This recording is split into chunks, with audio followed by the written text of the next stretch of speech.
Hey, how's it going, Heidi? Hello, nice to see you again. Nice to see you as well. Uh, How's life? Recently, I'm nervous. Nervous about what? Nervous. A lot of things. Many problems happened around me. Oh, Yeah. really? Mhm. Sorry to hear that. Mm, thank you. Yeah. Are they English related? And even English related is my pronunciation. I risk my record. You Uh, I think after after lesson, I listen to my record. It's awful. I don't think it's bad. I hate my voice and I hate my pronunciation. I don't know why you would do that. Your voice is your voice. You can't change it, right? People can understand you and do everything, it's completely fine. Hmm. Yeah, I I wouldn't worry about that. I mean, you're one of the most dedicated students on Colingo. All the teachers know Heidi. I yeah, mean, when it but comes to practicing and learning, you're the yeah, best. even though I have a lot of practice, but my pronunciation is still bad. Did you take any classes with Miracle? I know Miracle does a lot of No, the workshops. no. Yeah, I haven't seen any of her classes, but I've heard great things about her Hmm. sessions. So could be something you could try. That's always a possibility, but I don't think you should be nervous or um, sad about your pronunciation. It's your pronunciation is your pronunciation. There's always ways to practice and improve, but I don't think it's you should be nervous about it or embarrassed by it. Actually, I took her lesson a few months ago. Uh-huh. I couldn't do that. Are her lessons more like exercises or are they more games kind Yeah, of? that's right. Yeah, that's right. Okay.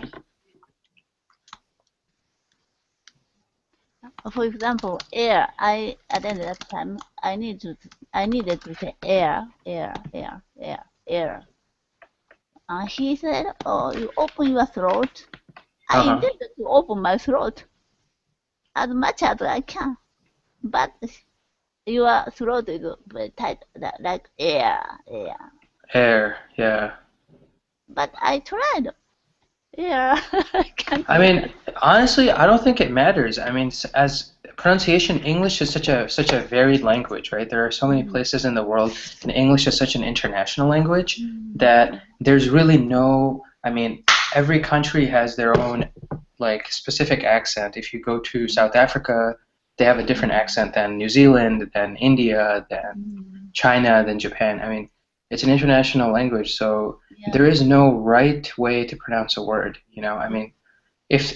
if there's anybody that can say that, it would be the British people probably because they were the original speakers of Hmm. English, right? Yeah. But English has changed so much that I think it's almost irrelevant now what Hmm. kind of English you speak. Like one of my professors when I was in college actually was talking about this in one of his lectures. He said that many years ago, British English was considered the most appropriate. Mm. So no matter where you went, movies or any kind of English literature, like English knowledge, was always based on British English, right? Mm.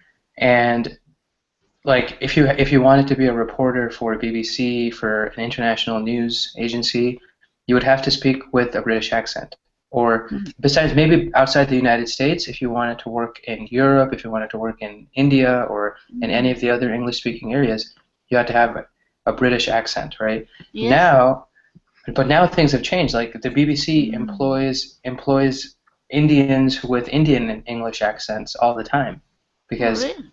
yeah, if you watch a BBC program, for example, about India, or if you watch Indian news channels, the very like established Indian news channels, they have very authentically Indian pronunciation, you know, Mm.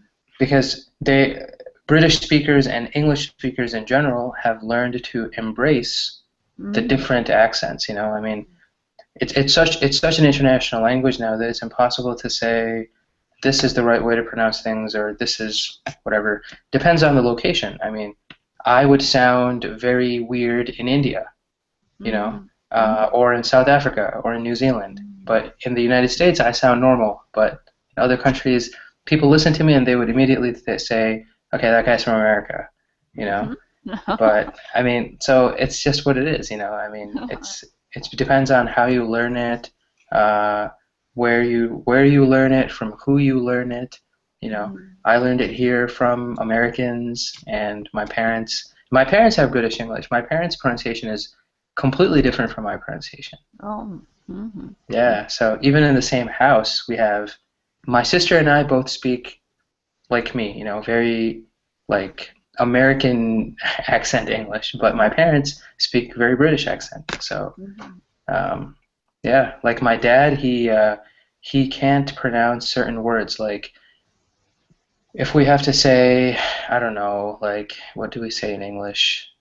In American English, for example, we say there's a name of a city in Massachusetts, actually close to where I grew up, called uh, Taunton, right? So it's pronounced Taunton, Taunton in American English, but British people just say Taunton, or they actually pronounce the T's, right? Mhm.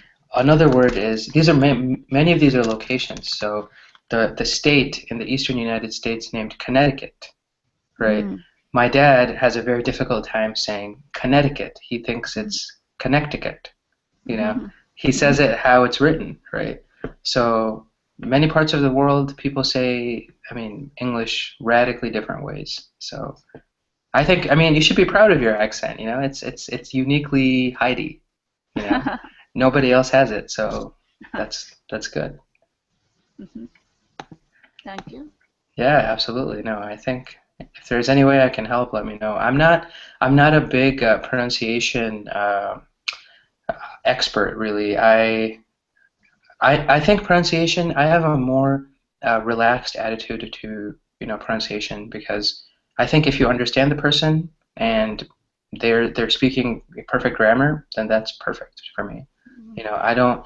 I don't necessarily consider depends. Like if somebody tells me that they need help with pronunciation, I need to hear from them what they want help with, you know, Mhm. because it is so dependent on individuals. Grammar, there's rules. Like you have verb, subject, verb, object, whatever, right? Mhm. Pronunciation, it's completely based on what the person wants to improve. Okay, do they want to work on intonation? Do they want to work on pausing? Do they want to work on certain letters, certain letter combinations, right? Those things, they're more guided. They give me more of an idea, but Mhm. it's not as clear cut as grammar. So, I mean, like for example, if you hear somebody from Africa speak English, like when I was overseas, I heard a girl from Ghana. So, Mhm. West African country, the official language of Ghana is English. So Mhm. everybody there speaks English, but her accent was West African. Mhm. So I could understand her perfectly, she could understand me perfectly, but Mhm. other people found her accent very different because they had never seen somebody from Ghana, right? So I mean, she speaks Ghanaian English, or Mhm. Ghanaian English, right? So that's her personality. Everyone in her country speaks just like her. Mhm. Uh, and her grammar was perfect. I mean, she speaks better English than me. She didn't use any slang. She didn't use any of those phrases that are, always, in the streets, like what we speak in the streets. She had a very formal English. The only thing that was different was her accent. And Mhm. who cares? I mean, her English was better than my English, you know? So, yeah, Great.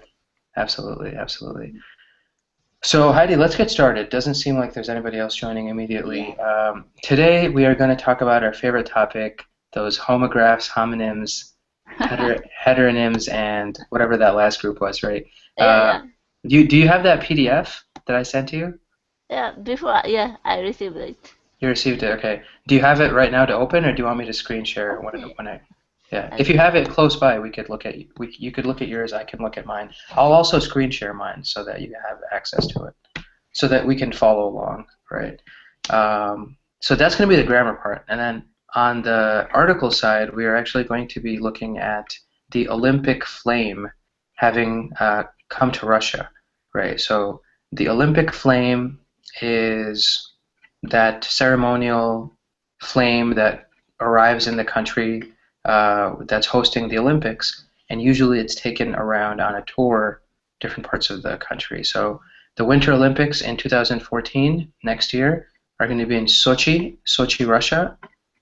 So yes. it's going. So Mm-hmm. the Olympic flame has arrived in Russia to be part of that experience. So we'll take a look at that. It should be a very special moment for people in Russia, I think. It's the first time they're hosting the Winter Olympics, so I think it's going to be a very, very fun event. Only so, Uh, right? Other places, sometimes they held Olympic Games, Winter Olympic Games. yeah, this is the first time I think Russia is hosting the Winter Olympics. Oh, really? Yeah, they did the summer one in 1984 Mm-hmm. or something like that. I don't remember. Long time ago, the summer one was in Russia, Mm-hmm. Moscow, 1984, I think. The United States was actually, I think, boycotted Yeah, that Olympic. American often, Japan twice. Yeah, Japan happened in. Hokkaido and Nagano Prefecture twice. Yeah, I remember that one. And Japan also had the Tokyo Olympic Games in. Tokyo, the Summer Olympics. Yeah, do you remember which year that was? 56 or something? 60 maybe? I don't know. Maybe in the 70s, Yeah, honestly. I think so. I'm not sure. Oh, let me take a look, actually, because now I'm curious. I have to know. 1964, 64. 64. Okay. Yeah, 64 was in Tokyo. And also, let's see, the Winter Olympics was when? Let's see. Hokkaido and Yeah, Nagano. Japan Winter Olympics. I'm forgetting the year, though. Excuse me. 1972 Winter Olympics? Yeah, I think that was 1972. It was took place in Sapporo and Hokkaido. Yeah, Sapporo, right? Uh, yeah. It was the first Winter Olympics to be held outside Europe and North America. So Yes. that's awesome. Yeah, Japan has done an amazing job with doing a lot of these locations. They've been really great. So we'll take a look at that as well. So first off, let's start, Heidi, by looking at the understandings, the groupings of these words within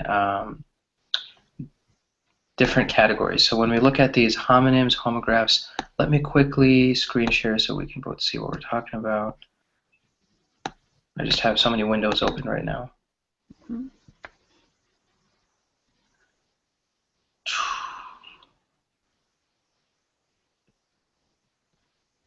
Okay, sweet. So we have the window open. Okay.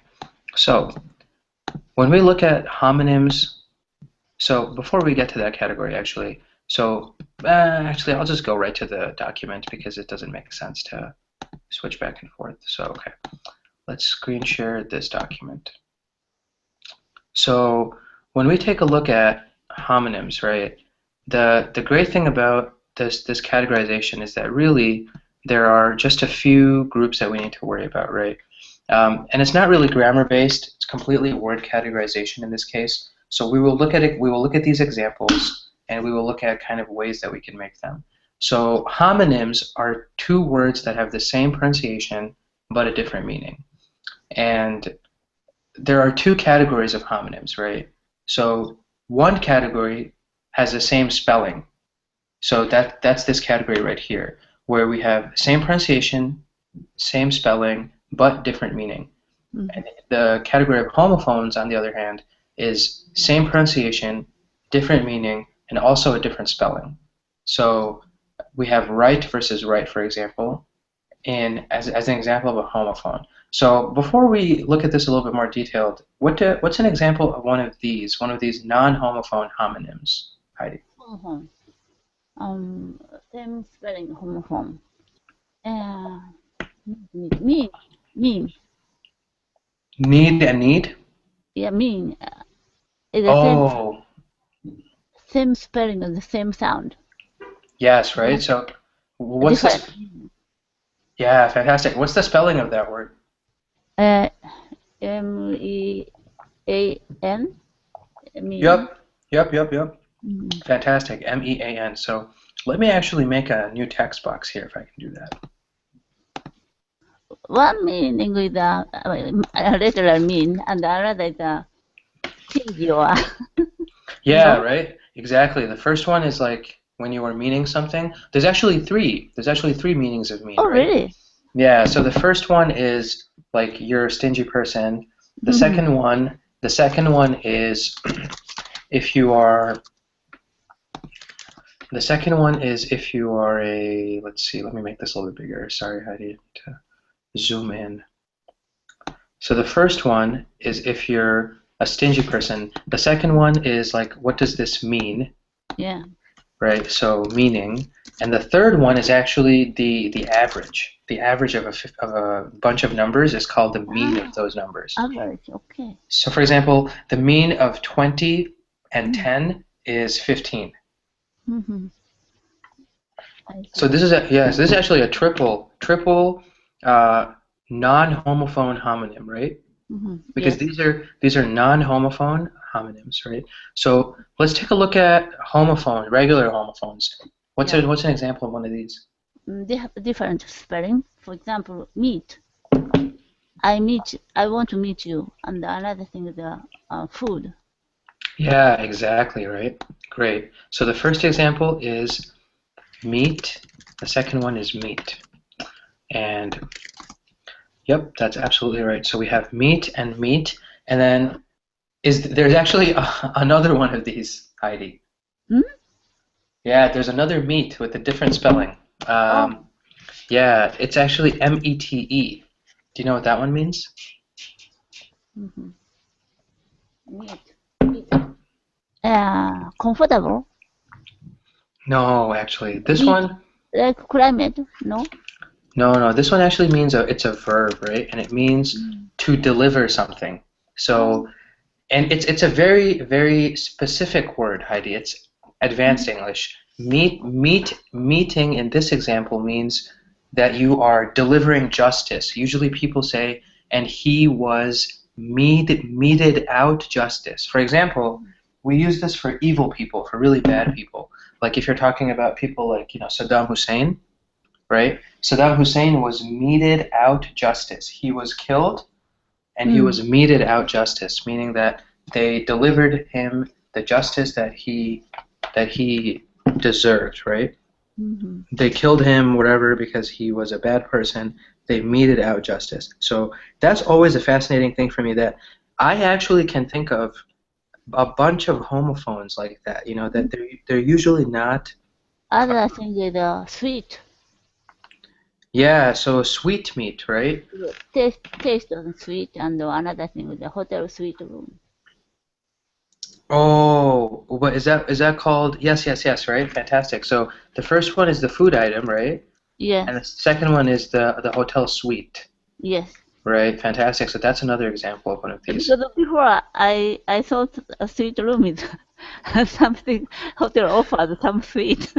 Oh, no, yeah, that's right. I know. It sounds like that initially, right? But they suite, yeah, it's exactly right. That's just a hotel suite versus a suite that you eat. And is there another type of suite? No, I can't think of any other ones. I think this is Or it. I thought the suite room, Japanese couple, new wed reserve that suite room. So I thought Um, sweet people, sweet couple. oh no, that's creative. That's very creative. You're close to the meaning there, but not exactly. It's good though. You get points for creativity. That's awesome. But yeah, let me also I'm just looking up the definition of meat here. Yeah, usually we use meat in the context. It's a phrasal verb. It's a phrasal verb that we use without. Mete out something. Mete out justice, especially mete out justice. It's used a lot with meting out justice, delivering justice. So fantastic. Those are very good examples of those two types. So let's jump to homographs. Homographs are words that have the same spelling but different meaning. So any two words that have the same spelling but different meaning, Mm-hmm. then there's two subcategories. The first one is that they have the same pronunciation, and the second one is heteronyms. So heteronyms are homographs with different pronunciation. So they Mm-hmm. have the same spelling, different meaning, and different pronunciation. These ones are tough. These ones, thinking of them, are actually, it's a little bit more difficult for me. But these are not so bad. Same spelling, different meaning, same pronunciation. So what's another example of these non-heteronym homographs? Mm-hmm. Um, the same spelling, Mm-hmm. same spelling, different sound. Before I mentioned read and read. Yeah, read and read, but these ones, we're talking about these ones though, so they have the same sound actually, right? These Read ones and have, read. yeah, these ones have the same sound, the ones here on the left, yeah. Same pronunciation. Same pronunciation, same spelling, but different meaning, yeah. How about Sunday? Sunday, it's different. Sunday, no, it's the exact same pronunciation, but it's not the same spelling, Yes. right? Because the Sunday, that is the day, is S-U-N-D-Y, S-U-N-D-A-Y, and the food is S-U-N-D-A-E. Mm-hmm. So unfortunately, these are not homographs, but they are, Mm. let's see, different spelling.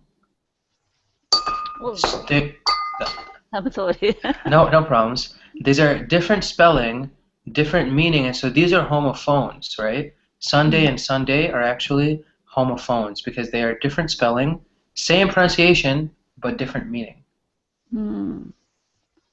So they're not homographs, but very good job though. Very good job. Very good idea.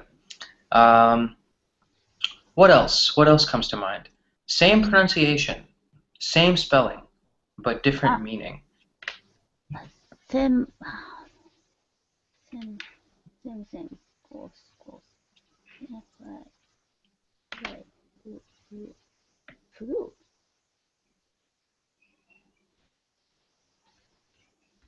Flu. Q, Q? Q. Yes, Q is a kind of Q, like sign, a starting sign Q. Uh-huh. And then what's the second type? CUE, right? Yep, C-U-E. And then what's the Other second? Q is we use it billiard. Oh, you're right. You mentioned this one before, and I had no idea what Q this other Q was, right? Mm. Because I'd never heard about that before. But A yeah, kind of stick. it's a stick that you used in when you play billiards, right? Yes. Yeah, so I need to look this up because I was really curious. I never looked at this yesterday or last time. Let's see, Q. Yes, you are absolutely right. Yep. A long, straight, tapering wooden rod for striking the ball in pool, billiards, blah, blah, blah. Yep, exactly. Q and Q, right? So the first is like something you give as a signal. The second one is the example of something that stick that you use in billiards, right? Um, what about what about heteronyms then, Heidi? Let's look at same spelling, different meaning, and different pronunciation. Different pronunciation. Yeah. Like before I learned tear and tear. Absolutely. Tear and tear, right? What's the first one? Tear is like liquid from our eye. Mm-hmm. Tear, Exactly. tear is a break the paper something. Yeah, when you rip paper, right? Yes. It's a tear in the paper, or there could be a tear in some kind of clothing.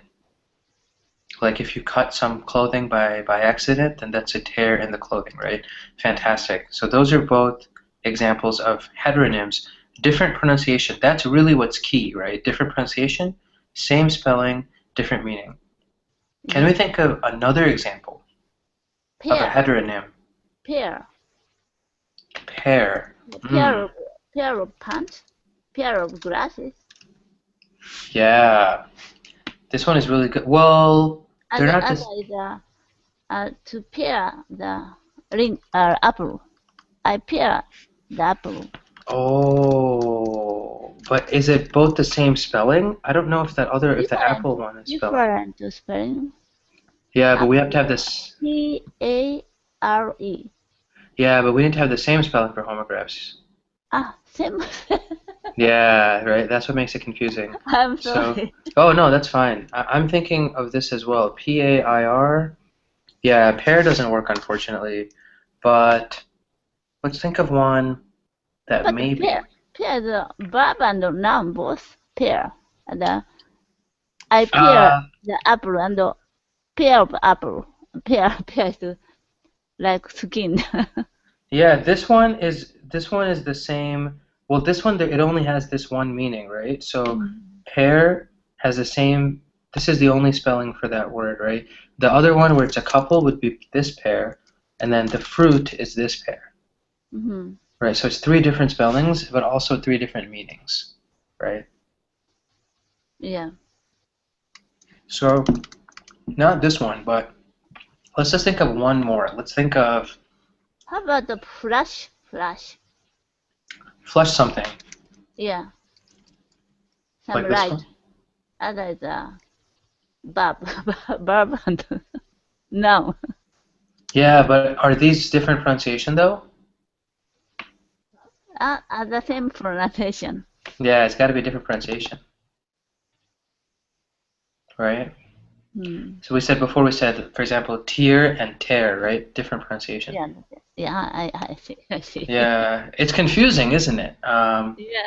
I'm trying to think of, let's see, one other example. Um,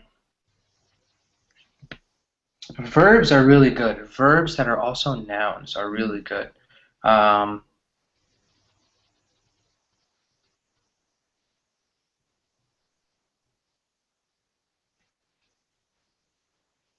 Mm. yeah, I'm thinking also, let's see.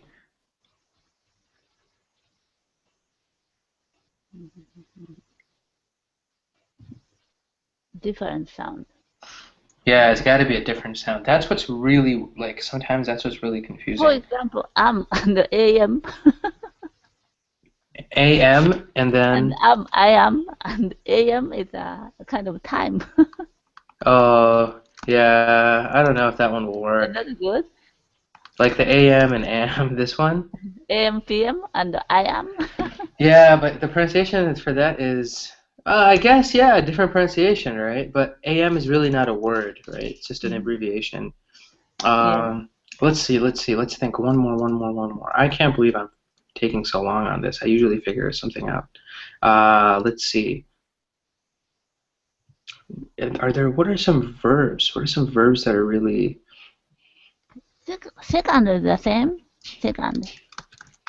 second Second. and second? Yeah, it's the same pronunciation, right? Same pronunciation. Yeah. Lead versus lead. Read versus read. Yeah, that one works. Read and read,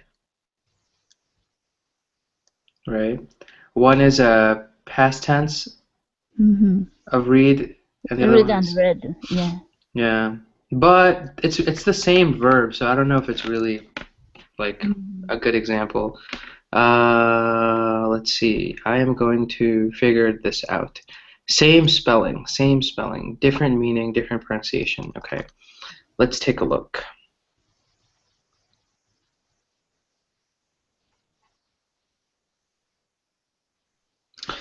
Can we use a word like, let me think. I gotta figure something out here. Same sound. Yeah, let me see if I can figure this out. I'm gonna actually look. I'm gonna cheat a little bit. Uh, Heteronyms. Okay, I'm gonna see where we can find one. Okay, so there's a couple that I found on this website. Um, a lot of them are verbs, right? So, for example, the word bass, right? Bass is both a type of fish and Mm-hmm. it's an adjective, right? So like the the music has very low bass, right? Or it could be a noun also, I guess. Yeah, it's a noun. So both of those are nouns. One's a fish, and the other is a type of um, like if it's something is very low in pitch, you can say this song is better listened to with low bass or something like that. In addition, we have words like, oh, this one is kind of easy, Heidi. I forgot this one. Close and close, Ah, yes, yes, yes. right? Close and close, right? Fantastic. That's one. And then we also have another one that is a little bit more, Advocate, advocate, yeah, right? Advocate and advocate. advocate. Yeah, the one of them, the person is the advocate, the second one is advocate. And then we can also have, for example, house. Something as simple as house, honestly, right? Because if it's somebody's house versus this houses something, the verb houses. Hmm. So But pronunciation is the same. pronunciation, no, it's a little bit different, right? Because this first one is Different. the first one is house, like this is my house. The Hmm. second one is house. House. Yeah, it has a little bit more of that Z sound in that second one. And then we also have, let's see, last one is, for example, project. Project versus project. Hmm. Pro project, what does project mean? Project is a plan.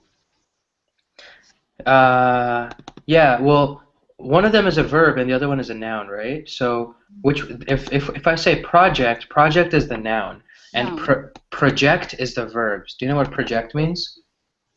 Project is a um, um, plan. But verb plan. I plan something. I project. Yeah, project can actually have two meanings, right? So if somebody asks you to project, they can ask you to speak more clearly or speak more loudly. Like maybe in a presentation, they say, "Could you please project?" Right? Maybe people in the back they can't hear you, so they ask you, "Could you please project?" The second one is maybe if you have a presentation that you are projecting to an audience, maybe like a slideshow, a video, or a movie, right? Mm. That you are displaying to an audience. That's also an example of project, right? And what about project, the noun? That's, Noun is a plan.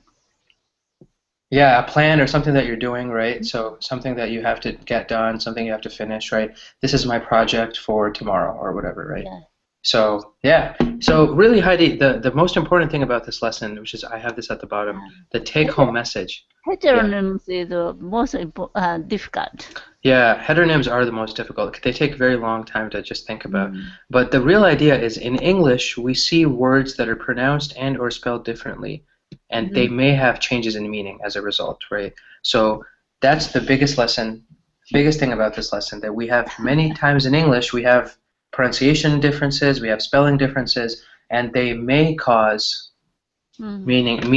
meaning differences as well, right? Yeah. Okay. That's really the only thing here that we need to know about. So let me screen share back to this guy so we can get started again. All right, fantastic. So any questions about any of those homonyms and heteronyms and all that stuff, Heidi? No questions. Fantastic. For next lesson, I look for some. Some heteronyms. Yeah, no, heteronyms are tough. Those are the toughest If ones, I have a definitely. chance. Yeah, no, it's not when it's one of those things where when you first learn them or as you're practicing them, you're thinking so hard, which ones can they be? Which ones can they be? But as soon as someone tells you, you're like, I knew that one. But so far, Yeah. I want to know about the suffix and prefix. Suffixes and prefixes? Okay, Yeah, sure. What do you want to know about those ones? it's very good to expand our vocabulary, right? Yeah, suffixes and prefixes are very good with vocab, right? Mm. So So, please told Daniel to have such lesson. yeah, absolutely. I can definitely do that. What's another or did you have any questions about those things right now that I could answer maybe? Like the difference Mm. between a suffix, difference between a prefix and a Yes, suffix? because before I was reading a book, a Japanese woman, her English is very good. Then she said at first she went to the America, then she bought some dictionary about the prefix and the suffix. It was very helpful for her to expand her vocabulary. Hmm. Mm. Yeah, suffixes and prefixes are used a lot in English, right? And knowing suffixes and prefixes actually helps you find the meaning of different words, right? Yes, yes. So, for example, many English words have Latin roots or they have French roots, right? So anything that starts with maybe the word, uh, or anything that begins with the prefix pre, right, means Yeah. before, Hmm. right? So even the word prefix, right? Prefix means something that comes before the word, right? Yes, yes. Uh, preliminary, Hmm. preliminary is something that happens at the beginning of something. Hmm. Um, you can also have words like, There are uh, many X, right? Expand or X. yeah, tons of X's. Yes. Yeah, tons of X's. And X means something that is either, um, depends on the situation. Kind of outside. Yeah, exo, because exo in Latin means outside, Mm. right? So, Exit, exit or I'm sorry, what was that, Heidi? exit. It's Yeah, going out. yeah, exit, absolutely. Going out, exiting something. And it's also Mm. like we think of it like in science a lot. Like we have the exosphere, which is the highest level of the atmosphere, Hmm. right? Or one of the higher levels. And then we have exoskeleton, which is some animals have an exoskeleton. Hmm. Like if Yeah. you look at insects, some insects have exoskeletons. Their skeletons are on the outside of their body. Hmm. Yeah. Um, exorcism. What's an Hmm. exorcism? That's Yeah. when somebody Uh, tries to take a demon like out of a. kind of spiritual. Yeah, yeah. If somebody is possessed by the devil, then a priest goes and exorcises that devil, right? Brings him out, makes him exit. Yeah. So, yeah. Have you seen the movie Exorcism? Yes. I haven't seen it. It would scare me. I haven't seen it. Yeah. Very scary. Yeah, I would never want to see that stuff. I would die. Like, because I think that stuff is possible. I mean, like because people say Hmm. exorcisms really happen, so Hmm. I don't want to see even a scientific or a sci-fi version of that. Hmm. It would give me nightmares, I think. I would just not want to watch that stuff. I was watching the movie Constantine, and Hmm. they had an exorcism scene, and I mean the whole movie wasn't about that, but just that scene scared me like Hmm. a lot. And I was like 17 years old. I was like, The movie, I felt scared. I had scared. I was scary. Scared was most was Carrie. really? I haven't seen that one. Carrie, old movie. Yeah. No, I can never watch like horror Ah, movies. I don't know. a little horror. Maybe new Carrie is now was getting to the movie. New Carrie, the same movie but different actress and actors. Yeah, yeah.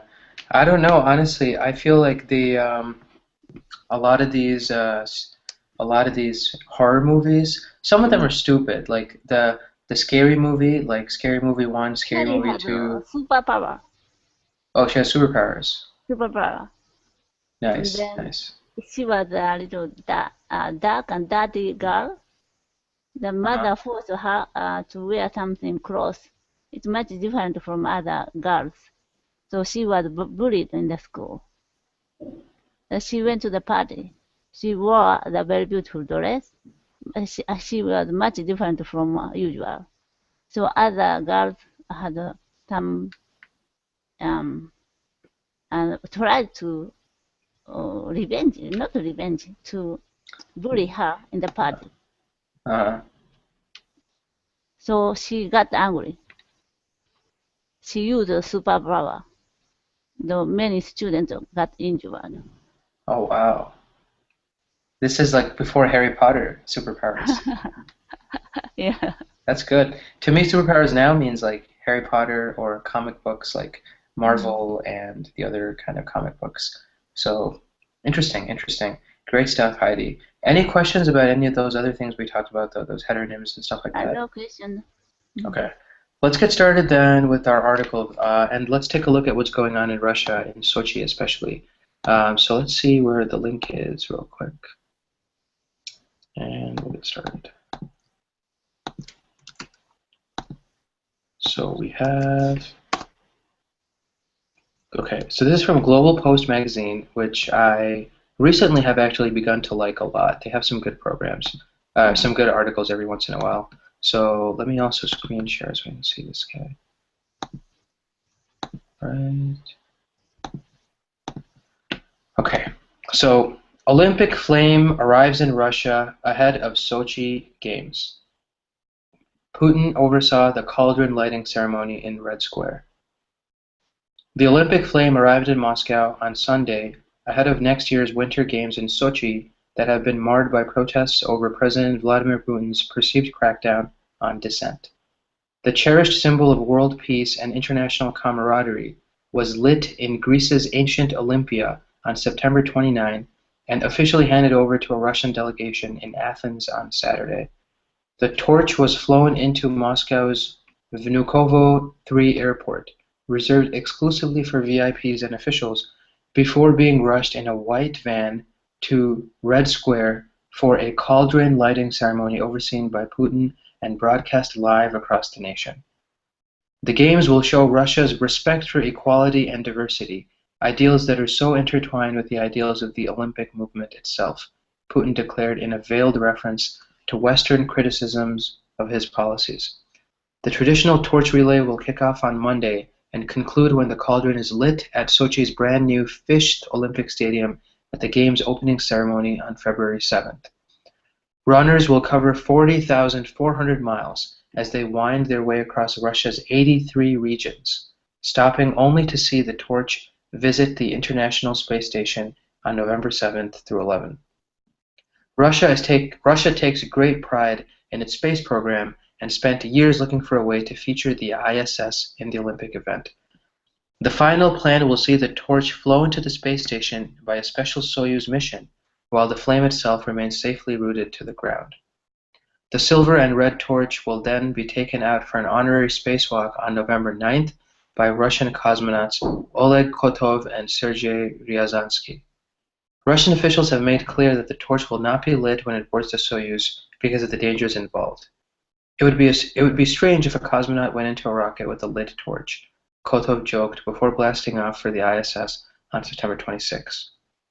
Human rights violations.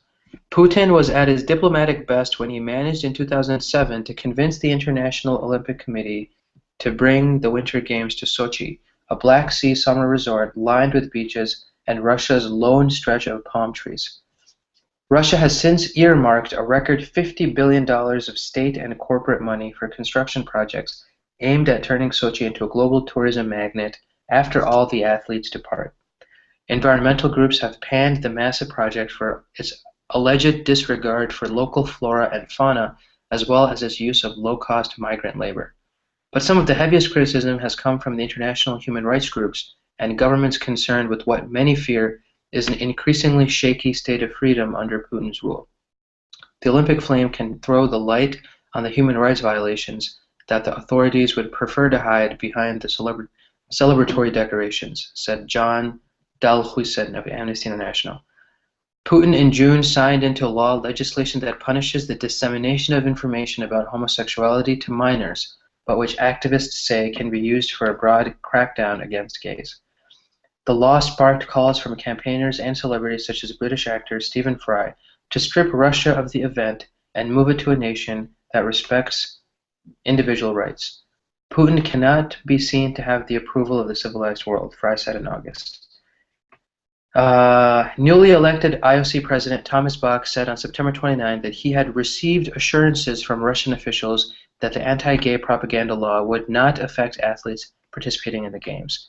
But a small protest was still held outside Athens' Pan-Athenaic Stadium on Saturday when Russian Deputy Prime Minister Dmitry Kozak received the flame from Hellenic Olympic Committee chief Spyros Kapralos. The Sochi event will mark the first time that Russia has ever hosted the Winter Games. Moscow hosted the 1980 Summer Games that were boycotted by many Western countries because of the Soviet Union's invasion of Afghanistan.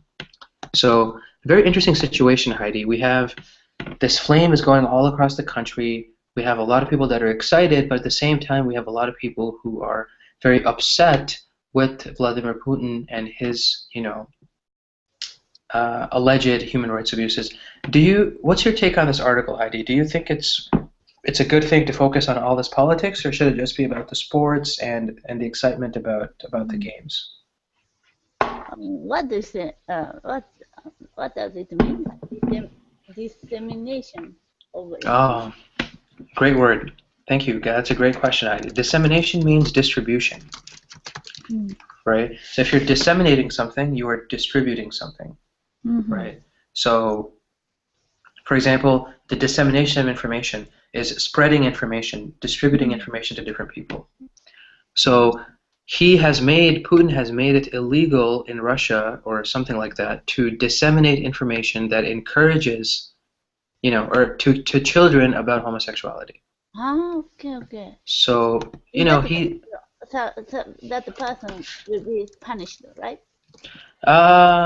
yeah, the person that does something like this will be punished. Yep. Mm. So it's a little bit of I mean, it's a sticky situation when it comes to Russia because they don't really, I mean, they have a lot of potential as a country, right? But at the same time, we see all these complaints from different world powers and, celebrities and stuff like that. Does that really matter? I mean, do you think that's a good idea to focus on all of that? Yeah, Russia has a lot of problems. Still, poor people are very poor. Only rich Uh-huh. people are getting more richer and richer. Hmm. And he had a lot of enemies, but sometimes he killed enemies, right? He did. I mean, people don't really know what he's doing is the problem. Like Mm. he seems to be a very powerful ruler, but there's a lot of stuff happening in the shadows, right? So Mm. that's what's a little bit more, I guess, interesting about his situation because he does. I mean, Russia is not a country that is, going to go away anytime soon, but it's another one of those places where we just don't know what's happening, like behind the He scenes. accepted the Snowden, right? He did, yeah. Snowden's living in Russia now until Then, August 1st. yeah, at first Snowden had a big problem about American surveillance. Uh-huh. We got to know about surveillance. America was gathering information from the world. Then it's getting calm. We don't say anything about that nowadays, but suddenly Russia declared, Snowden declared about Merkel's telephone was eavesdropped by Obama. Yeah, yeah. Mm. That's the thing. Like, there's all this political tension, right? Yeah, But I think it's a kind of tactic plot of Putin. mhm. If It could be. they release all information once together, but at first it's a shock for the world, but gradually it's getting calm. But he was waiting for the former news information, people getting calm. Then suddenly he declared another information. So I thought it put in the plot. Hmm. That's the thing. Like, there seems to be a lot of these empty threats. There seems to be a lot of these back and forth kind of shadow communication. Mm. Like, people just don't trust this guy as much as maybe Mm. back in 2007 when Sochi actually gained the Mm. this new, you know this honor of becoming the Olympic, country. It's something that, I mean, I don't know, like, but my personal opinion is I don't think this is something that should, take the Mm. focus away from these games. I mean, I love the fact that it's happening in a country for the first time. I think it's a very proud moment for Russian people, Yes, you yes, I know. think so. Yeah, and people are Mm, just pointing fingers at Putin. I mean, he's the leader, whatever. Okay, we can't do anything about it, but mm, I feel the world should be happy for Russia. I mean, it's not necessarily Russian people that are we can't really blame mm, Russian people for Putin. I mean, he is who he is. mm, We should encourage the people of Russia to maybe mm. embrace this new event. That's what I think. I don't know. I Yeah, feel like it's kind of meaningful for Russia because we don't know about Russia so much, but somehow we can get some new information about Russia yeah, from I think Olympic so. Games. I think so, absolutely. We can get new information from them. We can increase our cultural exchange with that country. You know, Yeah. I think that's ultimately what's really important because, I mean, culture and sharing, individual accomplishments and national accomplishments and sharing that human, spirit. We're all, athletes from all over the world. A very beautiful city that they've Mhm. designed so much. They've worked so hard. It's fun to. I mean, I think it's appropriate to have that level of respect and mutual understanding between countries. But I don't know. People are talking politics, so sometimes it's a little bit sad for me that they But turn everything. in the Russian Olympic is much different, meaning is much different from America. If America holds some other Olympic games, America often had Olympic games. So we know about America. Oh, Olympic game like that. But Russia, Russian, very curious. Yeah, it's exciting, right? I mean, are you excited to see the games when they start in February? Mm. How they can hold and proceed Olympic Games. It's very curious. Yeah, are you going to watch to see Mm. what Yes. happens? Mm. I'll be watching also, yeah. I Mm. want to see what happens because it should be, I want to see what happens with these games and with I guess, if Russia can show itself as being, this other really, you know, beautiful country with great potential and Mm. kind of remove itself from all the politics, I think that's very beneficial, you know. Mm. And we have to get along. I mean, Russian people are people. I mean, sometimes politics, I mean, whatever, politics just, I guess, changes a lot. And I don't, it's not, after, this is the first time in that entire country's history, we should be very happy about what's Yeah. happening there, right? And also, like you said, people are excited, which is, I think, really awesome. Mm. But also, a quick question for you, Heidi. Why do you think Russia is focusing so much on their space program during this torch ceremony? Or this torch is traveling throughout Russia, right? And it's Mm. also going to be sent on the spaceship. So it's going to go into the International Space Station, Mm. and some Russian astronauts or cosmonauts are going to be Mm. doing a spacewalk with this torch. How is that significant? Why do you think that's part of their plan? Before America and Russia competing the technology, space technology, right? Yeah, Then very much. Russia won many times.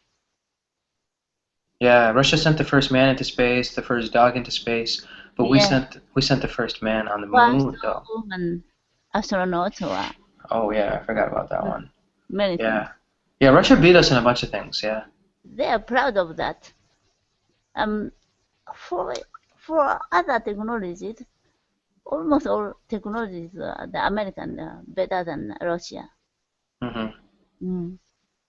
Car car industry or other things. For example, Silicon Valley, they create a lot of things. Yeah, Russia doesn't have any of that, right? Mm. Unfortunately. Or as large as seen. I know they have, I'm sure they have something like Silicon Valley, but it's not as Mm. internationally well known. Yeah. Kind of glory, old Russia. That time Russia was very good.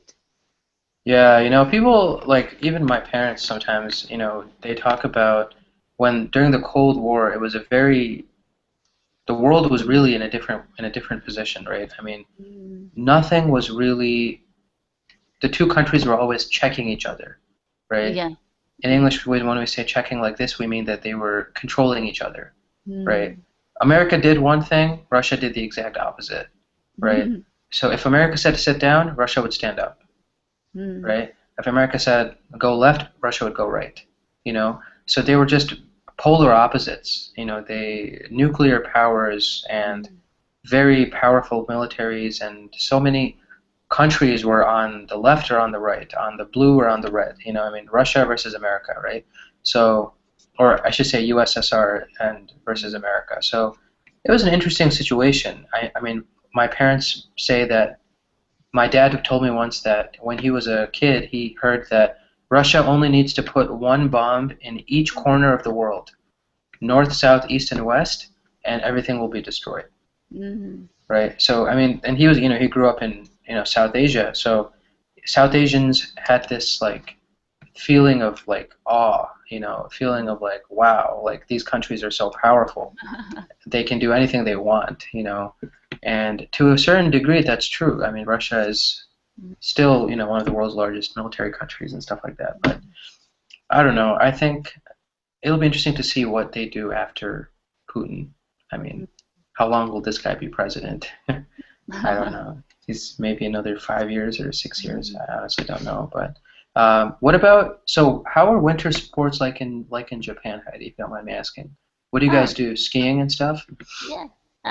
Ski jump. It's very good in Japan. And even figure skate. Oh yeah, figure skating. Yes, yes. There are many athletes about the figure skate. Only two things maybe now. No, but that's awesome though. I mean, do Japanese people participate in a lot of winter activities, like people from Tokyo, or is it mostly in the north, like in Hokkaido, that they do that kind of stuff? Yes, yes. Mostly in Mm, the north. mm. Before, some kind of milk company, they produce milk and cheese or butter. Uh-huh. It's a very big company in Japan. But once well, bad things happened, declared. We knew about that company used old milk again and again. So it's a kind of defamation of its company. Mm-hmm. Then before they were supporting ski jump players, but the company lost their money, a lot of money. Then nowadays the ski jump student and players need to train by themselves. So it's getting weaker. Interesting, interesting. Mhm. Yeah, you know, it's kind of sad when things like that happen. You know, corporations that support industries or support sports, something bad happens to them, then the entire situation kind of gets worse for everybody. Anyway, Yeah. Heidi, top of the hour. Unfortunately, we need to stop this class. But did you have any questions about stuff that we covered? I need to start my second class. No question. Thank you very much. Awesome. Yeah, you're welcome. Fantastic. Thanks for the great conversation. Goodbye. Alrighty, take care. Bye Bye bye. bye. Bye bye. And honestly, I don't think it matters. I mean, as pronunciation, English is such a varied language, right? There are so many Mm, places in the world, and English is such an international language mm, that there's really no. I mean, every country has their own like specific accent. If you go to South Africa, they have a different mm, accent than New Zealand, than India, than mm. China, than Japan. I mean, it's an international language, so Yeah. there is no right way to pronounce a word. You know, I Mm, mean if there's anybody that can say that, it would be the British people probably because they were the original speakers of mm, English, right? yeah.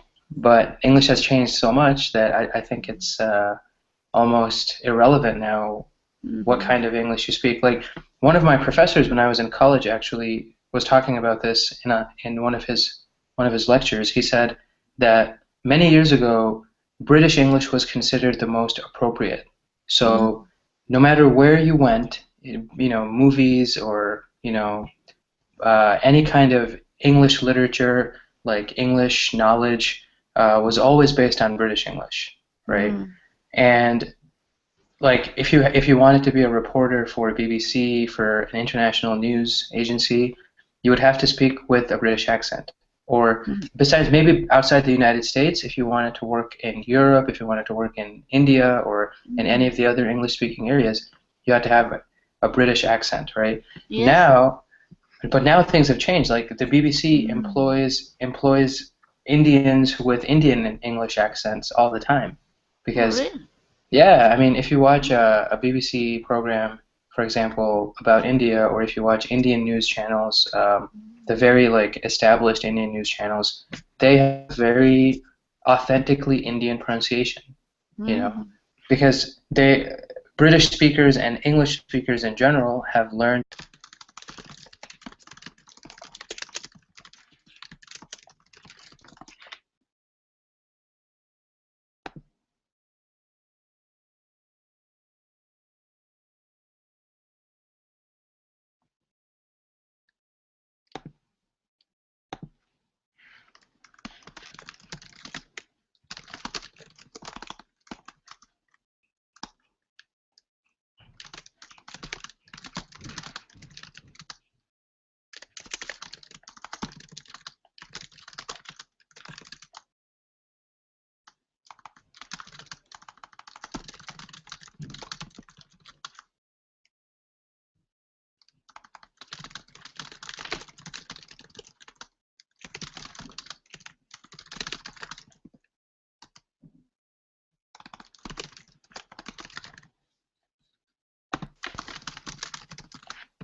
Hey, how's it going, Heidi? Hello. Nice to see you again. Nice to see you as well. Uh, How's life? Recently, I'm nervous. Nervous about what? Nervous. A lot of things. Many problems happened around me. Oh, Uh, really? mhm. Sorry to hear that. Mm, thank you. Yeah. Are they English related? And even English related is my pronunciation. I, I list my record of Uh, YouTube. I think After you're. after lesson, I listen to my record. It's awful. I mean, I don't think it's bad I hate my voice and I hate my pronunciation. to embrace the Mm. different accents. I mean, it's such an international language now that it's impossible to say this is the right way to pronounce things or this is whatever.